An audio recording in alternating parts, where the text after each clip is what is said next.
The winter winds of 1867 whistled through the narrow streets of Blackthorne Hollow, a coal mining village tucked in the valleys of Yorkshire. Among its soot-stained cottages lived Oliver Blackthorne, a boy of 12 whose gaze often unsettled those around him. He was quiet, gentle, and curious, but his eyes, gray as storm clouds, seemed to see further than anyone dared. Strange stories followed him. Old women swore he could sense when someone's time was near. Children whispered that he could see shadows that trailed the dying. Oliver himself did not understand it, only that sometimes a coldness would crawl up his spine when he looked at a person, and soon after they would fall ill or never return from work. What no one knew was how deeply it frightened him. At night, he buried his head under the quilt, praying to God to take the visions away. Yet the next morning, the burden would return, heavy and unrelenting.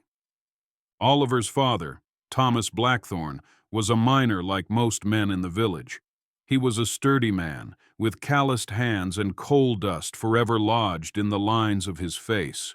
One icy morning, as Thomas laced his boots, Oliver suddenly grabbed his arm, his eyes wide with fear. "Don't go today, Papa," he whispered urgently. "The earth, it won't hold you." Thomas chuckled and ruffled the boy's hair. "You worry too much, lad." The mine stood for 50 years, but something in Oliver's trembling voice unsettled him. He lingered at home longer than usual, promising his wife he'd be along shortly. Moments later, the ground shuddered. A distant rumble shook the village. News spread fast. The mine had collapsed, trapping and killing 6 men. When Thomas returned home, pale and shaken, he pulled Oliver into his arms. "If not for you, boy, I'd be down there with them." But the town was not so grateful. Whispers spread. How did the boy know? Was he blessed or cursed? In the weeks that followed, Oliver noticed how neighbors drew back when he passed. Mothers pulled their children away. Men at the tavern muttered into their mugs, casting wary glances at the boy who saw too much. Oliver did not wish for this. He longed only for companionship, to run in the fields and climb trees like other boys. Instead, he found himself alone, helping his mother with chores or carrying firewood for the widows. One evening, tears stung his eyes. "I don't want them to fear me, Mama," he said. His mother knelt beside him, smoothing his hair. "Let them fear, if they must. You have a gift, Oliver, and gifts, though heavy, are not given without reason. If you use it to help, then you are no curse." Her words were warm, but the boy still felt the cold shadow of loneliness. Clara, the miller's daughter, was one of the few children who treated Oliver kindly. She had a laugh like birdsong and often invited him to help grind corn or feed chickens. But one evening when Oliver visited, Clara lay pale and sweating with fever. He placed a damp cloth on her forehead, whispering for her to hold on. Suddenly, the air around her grew thick and heavy. Shadows flickered at the edge of his vision, curling like smoke. His chest tightened. He knew what it meant. The next morning, Clara was gone. Her father, grief-stricken and furious, shoved Oliver away from the house. "You brought it here, you wretched boy. You and your cursed eyes." Oliver fled, his heart breaking. For the first time, he wondered if they were right. Perhaps he did bring death wherever he went. Not long after Clara's burial, a traveling priest named Father Ashcroft arrived in Blackthorne Hollow. He was tall, with kind eyes that carried years of sorrow. The villagers, eager to unburden themselves, told him about Oliver, the boy who saw death. Instead of avoiding him, the priest sought him out. They met by the river, Oliver skipping stones with a sullen face. "I've heard of your sight, lad," Ashcroft said gently, "and I think you've mistaken it for a curse." Oliver looked up sharply. "Then what is it?" The priest's voice softened. "Some are given eyes to see beyond the veil, not to stop death, but to prepare others for it. You can bring comfort where others bring only fear." Oliver frowned, unsure. yet a small ember of hope flickered in his chest. Margaret, the candlemaker's wife, was one of the kindest women in the village. She often gave Oliver scraps of bread and defended him when others mocked. One evening, Oliver visited her shop. As she bent to wrap candles, he saw something chilling, the faint glow of flames behind her eyes, guttering as though nearly spent. His throat tightened. He hesitated, then spoke softly. "Spend time with your children tonight. Tell them stories. They'll remember them forever." Margaret looked at him strangely, but obeyed. That night, she gathered her little ones close, laughing and singing until they fell asleep in her arms. By morning, fever had claimed her. The children, though devastated, remembered the joy of her last hours. Her husband, tearful, thanked Oliver for giving them that final gift. For once, Oliver felt his visions had brought light, not darkness, but not everyone saw it that way. Some whispered he was a demon, sent to mark the doomed. Others believed he was a prophet, blessed by God. The town split, half avoiding him, half seeking him out in desperate secrecy. Oliver, overwhelmed by both hatred and requests, broke down one night. "I never asked for this," he sobbed to his mother. "Why me? Why must I see what others can't?" She held him close, her own eyes glistening. "Because perhaps the world needs someone brave enough to carry it. Perhaps that someone is you." Her words gave him strength, though the weight on his young shoulders never lessened. One stormy night, Oliver dreamed of a black coach rattling down the cobbled streets, drawn by 4 dark horses. Inside sat faceless figures cloaked in shadow.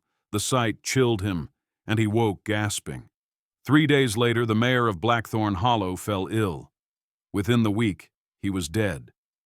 To Oliver, it was the same faceless figure from his dream. The villagers murmured, both fearful and awed. His dreams, it seemed, were not merely fancy. They were warnings. But Oliver himself grew more frightened than ever. Oliver's father, Thomas, who had once escaped death in the mine, began coughing violently. His breaths came shallow and ragged. Each time Oliver looked at him, he saw shadows that clung tighter and tighter. One evening, Oliver broke down. "Please, Papa, don't go. Don't leave me." Thomas pulled him close, his chest rattling. "If my time comes, son, I'll go proud. Proud to have a boy with such a gift. Don't see it as a curse. It saved me once already." But Oliver wasn't ready. The thought of losing his father made him tremble with dread. Father Ashcroft visited again, finding Oliver sitting alone outside the chapel. The boy confessed everything, his visions, his guilt, his helplessness. "I see it, but I cannot change it," he whispered. The priest placed a hand on his shoulder. "And yet you change more than you know." A hand held in the dark, a prayer whispered at the right moment. These matter. Death cannot be stopped, Oliver, but fear can be eased. That is the greater power. Oliver's chest felt lighter. Perhaps he was not meant to fight death after all, but to help others face it without fear. A month after the mayor's passing, a widow named Agnes approached Oliver in the marketplace. She was frail, her black shawl wrapped tightly around her shoulders. Her eyes brimmed with tears as she clutched the boy's hands. "Oliver, my husband died in the mine collapse. Tell me, did he suffer?" Oliver closed his eyes.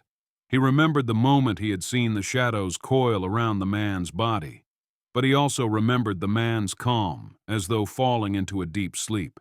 He whispered, "He did not suffer, ma'am. He went peacefully, as if he were resting." Agnes sobbed, then kissed the boy's hands. "Bless you, child. You've given me peace." Word spread quickly. Oliver could not only foresee death, but also soothe the grief of the living. Some people began to look at him differently, not as a curse, but as a comfort. Despite this, not all hearts softened. Some boys at school mocked Oliver, calling him Death's Child. They threw stones, shoved him, daring him to predict their fates. Oliver refused to fight back. One day, the ringleader, a boy named Samuel, shoved him to the ground. As Oliver looked up, he saw the now familiar shadows circling Samuel's chest. His breath caught, but he said nothing. Moments later, Samuel collapsed, clutching his chest. His heart gave out before anyone could help. The playground fell silent. Every child turned to Oliver with wide, terrified eyes. Guilt clawed at him. If he had warned Samuel, would it have mattered, or would people only blame him more? That night, he wept into his pillow, certain that silence had made him cruel. Unable to bear the weight, Oliver prayed. He did not ask for the visions to go away, but for understanding. If I must see death, Lord, then let me also see life, he whispered. That night he dreamt of a meadow bathed in golden light. There he saw all the people he had lost: Clara, Margaret, Samuel. They were laughing, whole, their faces radiant. When he awoke, tears streamed down his cheeks. For the first time, he realized death was not the end. It was a passage. His role was not to drag people toward it, but to remind them that beyond the veil, there was peace.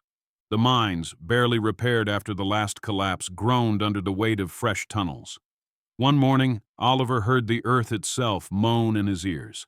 Shadows stretched toward the miners as they prepared to descend. He rushed to the overseer.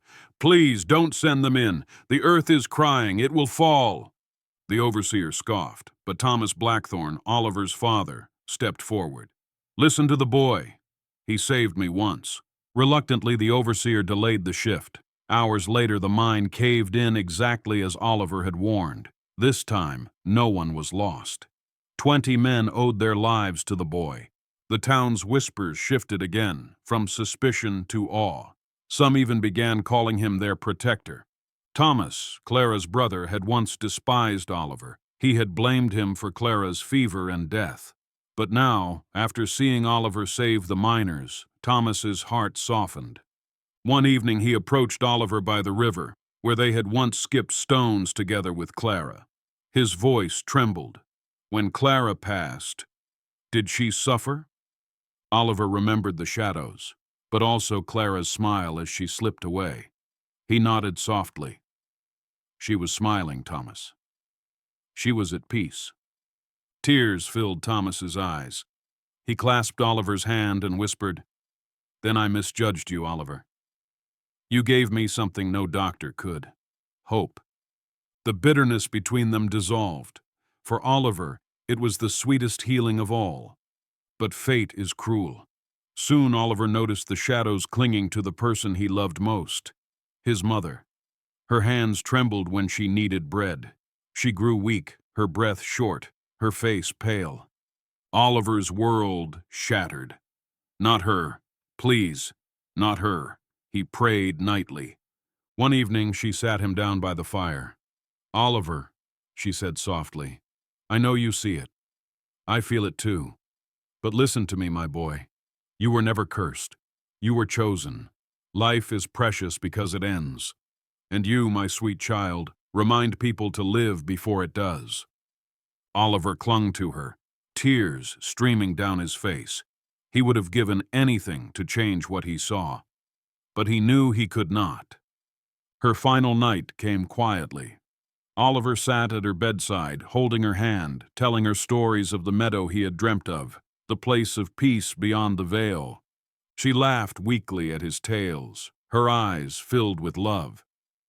"What a beautiful dream, my son," she whispered. When dawn broke, her breathing slowed. With one last smile, she slipped away, her hand still warm in his. Though Oliver's heart shattered, he realized something profound. His gift had given her comfort in her last hours. He had done what he was born to do. For weeks, Oliver wandered in grief. He felt hollow, broken, angry at God for taking his mother. But Father Ashcroft found him sitting by her grave and spoke gently. "Every soul you've comforted, Oliver, carries your kindness into eternity. That is your gift, not seeing death, but giving life meaning before it ends." Oliver let the words sink into his bones. Slowly, painfully, he began to accept them. Perhaps his burden was not punishment, but calling. Over time, the town began to truly change. People no longer looked at Oliver with fear, but with gratitude. Mothers sought him when their children were sick, not to escape fate, but to hear words of peace. Miners prayed with him before their shifts. The elderly asked him to sit by their beds, just to talk. He was only a boy, but his presence brought courage.